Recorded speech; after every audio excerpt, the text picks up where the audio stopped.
അൽഹംദുലില്ലാഹി വലാ ഇലാഹ ഇല്ലല്ലാഹു അല്ലാഹു അക്ബർ ഈ ദിക്ർ ജീവിതത്തിൽ കൊണ്ടു നടക്കുക.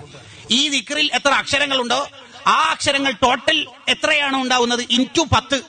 ആ അക്ഷരങ്ങൾ ടോട്ടലുള്ള അക്ഷരങ്ങളെ 10 കൊണ്ട് ഗുണിച്ചാൽ എത്ര ടോട്ടൽ വരും? അത്രയും ദോഷം നിനക്ക് ഒറ്റ ദിക്ർ കൊണ്ട് പൊറുക്കും. അത്രയും നന്മ നിന്റെ ഏടിൽ എഴുതും. അത്രയും ദർജ നിനക്ക് വർദ്ധിക്കും.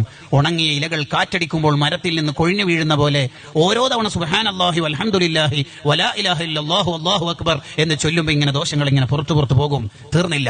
ഖുദൂ ജുന്നതകും. സ്വഹാബ, നിങ്ങളുടെ കയ്യിൽ എപ്പോഴും ഒരു പരിചയമാണ്. പരിചയം എന്താ നബിയെ തങ്ങൾ ഉദ്ദേശിക്കുന്നത്? വല്ല ശത്രു വന്നിട്ട് വീശുമ്പോൾ തടയാനുള്ള പരിചയം അല്ല, നരകത്തിൽ നിന്നുള്ള മോചനമായിട്ട് പരിചയമാണ്. അതേതാ നബിയെ? സുബ്ഹാനല്ലാഹി വൽഹംദുലില്ലാഹി വലാ ഇലാഹ ഇല്ലല്ലാഹു അല്ലാഹു അക്ബർ. അങ്ങനെ നരകത്തിൽ നിന്ന് രക്ഷപ്പെടാൻ, ഹറാമുകൾ പുറത്തു കിട്ടാൻ, ജീവിതത്തിൽ നന്മകൾ ഒരുപാട് ഏടിൽ രേഖപ്പെടുത്തി കിട്ടാൻ, നമ്മുടെ ഹൃദയം ശുദ്ധിയാവാൻ, പിശാചിനെ തുരത്തി ഓടിക്കാൻ, സ്വർഗസ്ഥനാവാൻ, അള്ളാഹുവിന്റെ ഇഷ്ടക്കാരനാവാൻ, മീസാനിൽ കനം തൂങ്ങാൻ, എല്ലാത്തിനും മതിയാകുന്ന ദിക്റാണ് സുബ്ഹാനല്ലാഹി വൽഹംദുലില്ലാഹി വലാ ഇലാഹ ഇല്ലല്ലാഹു അല്ലാഹു അക്ബർ.